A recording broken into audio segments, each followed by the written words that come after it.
Salut, moi c'est Delphine et voici un nouvel épisode de French to Go, un podcast tout en français pour vous aider à pratiquer au quotidien.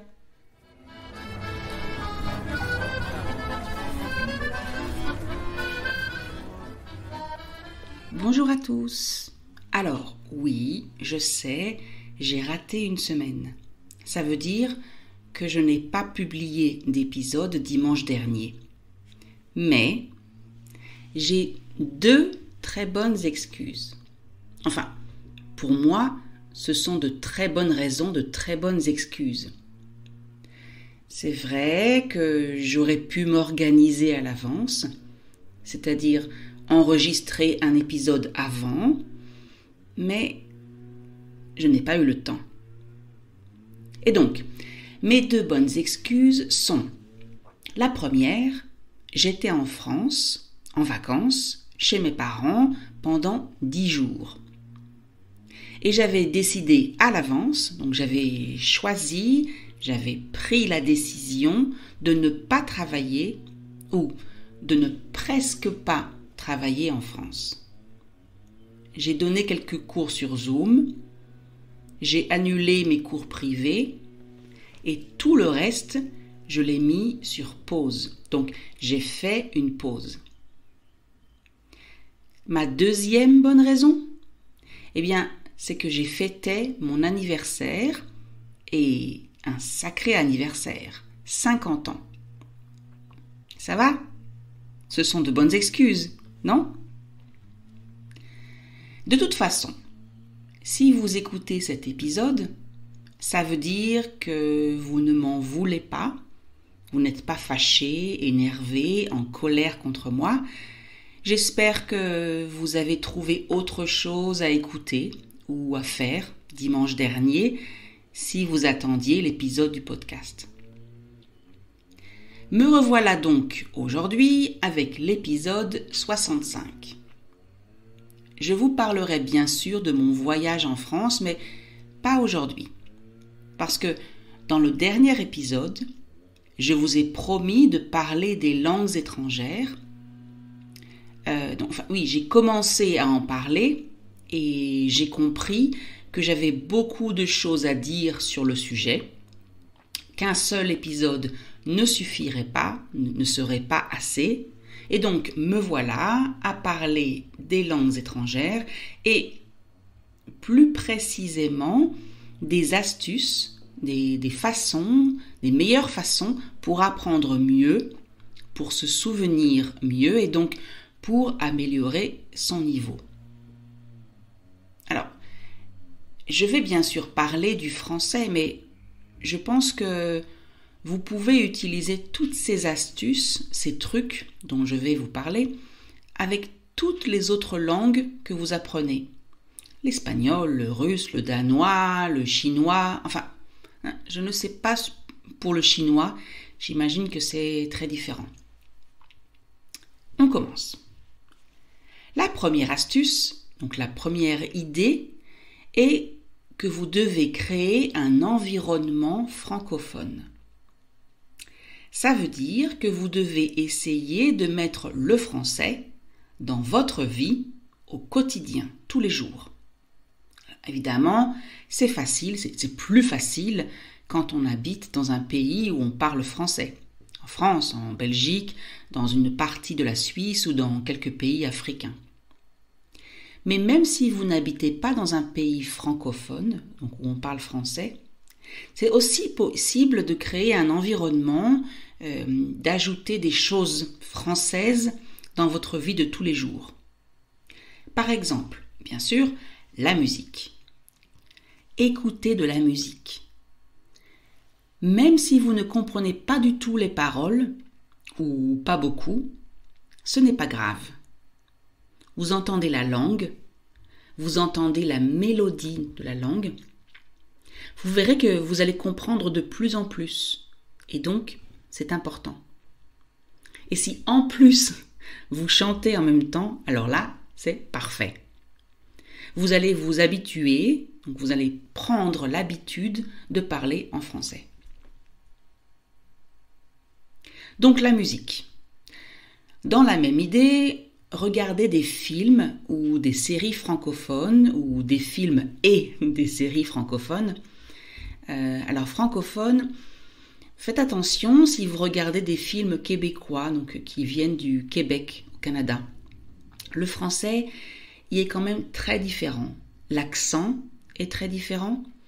Il y a beaucoup de mots différents. Et donc, si votre objectif est d'apprendre le français d'Europe, évitez les films québécois et regardez plutôt des films et séries belges, français, suisses.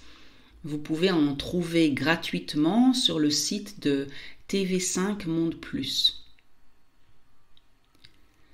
Vous pouvez regarder ces films avec des sous-titres dans votre langue ou en anglais, comme vous le voulez. Vous entendrez toujours du français et c'est ce qui est le plus important, même si vous ne comprenez pas tout ou pas grand-chose ou vraiment rien du tout. Entendre la langue, c'est important. Et vous allez prendre l'habitude d'entendre du français et vous verrez qu'avec le temps, vous comprendrez de plus en plus. Dernièrement, j'ai eu une petite conversation avec une ancienne étudiante qui parle bien français et qui aime regarder des films français et qui me demandait mon avis sur les sous-titres. Donc, est-ce qu'à mon avis, il vaut mieux ne pas mettre de sous-titres du tout et regarder complètement en français, ou mettre des sous-titres en français, ou encore mettre des sous-titres en anglais ou dans sa langue? Et je lui ai répondu que tout dépendait, bien entendu, de son niveau. Quand on vient juste de commencer, ce n'est pas intéressant de regarder un film français sans sous-titres, parce qu'on ne va rien comprendre et ce sera plus frustrant qu'autre chose. Mais quand on a un niveau suffisant, un assez bon niveau, ça peut être intéressant de se lancer un défi. Alors un défi, c'est un challenge en français. Donc ça peut être intéressant d'essayer de regarder un film en français uniquement pour voir ce que vous comprenez, donc pour évaluer votre niveau. Mais ma réponse à mon étudiante était surtout une question. Pourquoi est-ce qu'elle regarde des séries françaises? Pour se faire plaisir? Pour apprendre? Pour allier, alors allier ça veut dire combiner, mélanger, donc pour allier le plaisir à l'apprentissage? Selon les cas, ma réponse est différente. Si vous voulez surtout travailler votre français, regardez sans sous-titres ou avec des sous-titres en français si c'est possible. Si vous voulez vous faire plaisir ou si vous voulez vous faire plaisir et travailler votre français en même temps, regardez le film avec des sous-titres dans une langue que vous maîtrisez, que vous comprenez bien. Je dis ça parce que parfois, quand on se force, donc quand on se lance un défi, un challenge, et que c'est trop difficile, on va abandonner après. Et il y a aussi beaucoup de différences entre les films. Par exemple, les comédies romantiques sont faciles à comprendre dans toutes les langues, même quand on ne comprend pas très bien la langue. Pour les films policiers, les films à suspense et bien sûr les films philosophiques, ce sera plus compliqué de suivre le film, de comprendre l'histoire, si vous ne comprenez pas tout ce qui se dit. Et enfin, quand l'histoire se passe dans un milieu où les gens parlent très vite et principalement en argot. Alors l'argot c'est slang en français. Alors là évidemment c'est presque impossible pour une personne qui ne maîtrise pas parfaitement la langue de comprendre. Donc pour résumer, si vous regardez des films et séries en français, faites-vous plaisir avant tout. je mets la musique et le cinéma de côté et maintenant, je vais vous parler d'astuces plus pratiques, plus techniques, de choses à faire au quotidien. C'est moins pour le plaisir, c'est plus pour pratiquer votre français. Je vais dire entretenir, donc ça veut dire maintenir, garder, conserver votre niveau, ne pas oublier donc. Alors, vous avez différentes possibilités. Des choses très simples et des choses un peu plus difficiles. Je vous conseille de choisir, d'essayer un peu tout et de choisir ensuite ce qui vous convient, ce qui vous va. Si c'est quelque chose qui ne vous est pas agréable, donc si c'est désagréable, alors ce n'est pas la peine. L'idée est quand même de continuer et de passer un bon moment. Pour les plus courageux, donc pour les personnes qui ont du courage, essayez de mettre votre téléphone portable en langue française. Comme ça, vous allez voir tout ce que vous faites au quotidien sur votre portable en français. Quand on vous appelle, quand vous envoyez un message, quand vous utilisez la calculatrice, l'agenda, etc., etc. Ce sera un peu dur au début, mais vous allez voir, vous vous habituerez. Si vous utilisez l'application GPS Waze, vous pouvez aussi la mettre en français. Évidemment, il faut avoir appris avant des choses comme à droite, à gauche, tourner, etc. pour ne pas avoir d'accident ou ne pas vous tromper de route.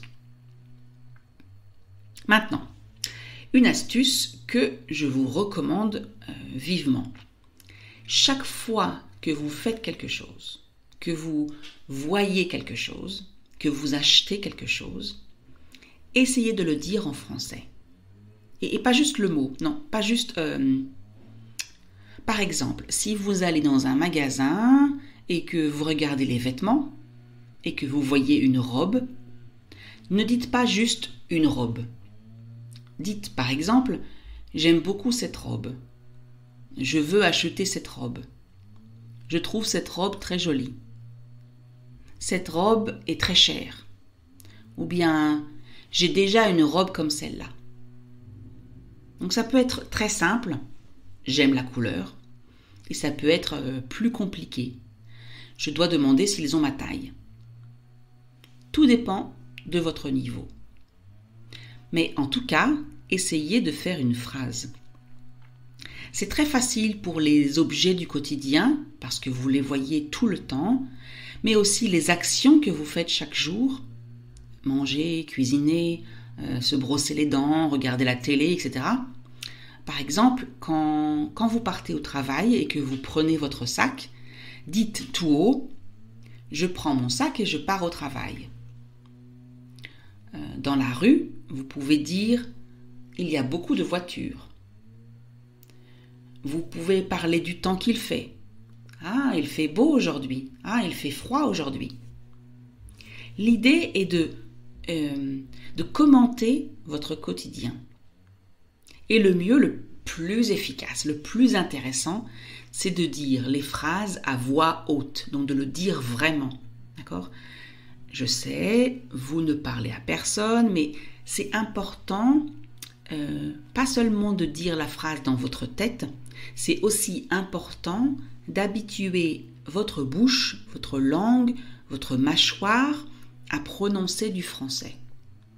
Donc, quand c'est possible, quand vous êtes seul, parlez à voix haute, pas dans votre tête. Faites des commentaires sur votre vie en français. Et si vous ne trouvez pas tous les mots, ce n'est pas grave. Si vous n'êtes pas sûr du verbe, pas sûr de la conjugaison, ce n'est pas grave. Cherchez dans le dictionnaire, tout de suite si vous le pouvez ou plus tard. Et la prochaine fois que vous faites cette activité ou que vous prenez ou achetez cet objet, vous vous souviendrez, vous saurez comment le dire.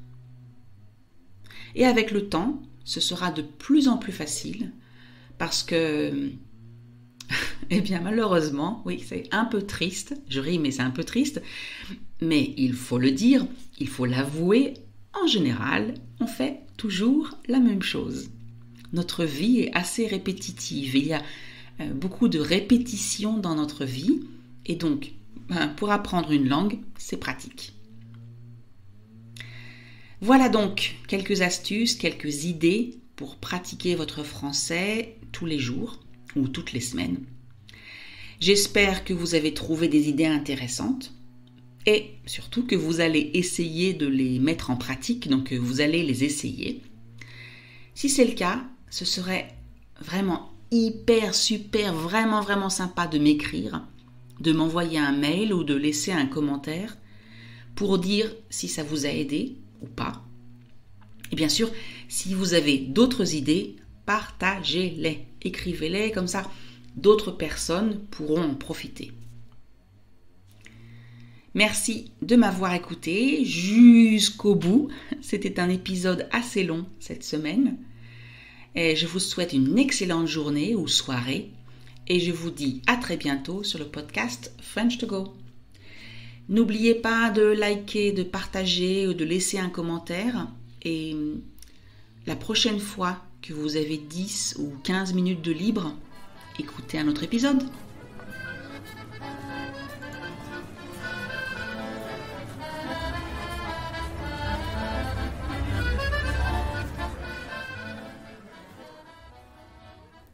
Et voilà, c'est fini pour aujourd'hui. Si vous voulez lire le texte, allez sur le site frenchcart.com. Si vous avez aimé l'épisode, abonnez-vous, cliquez sur like ou partagez.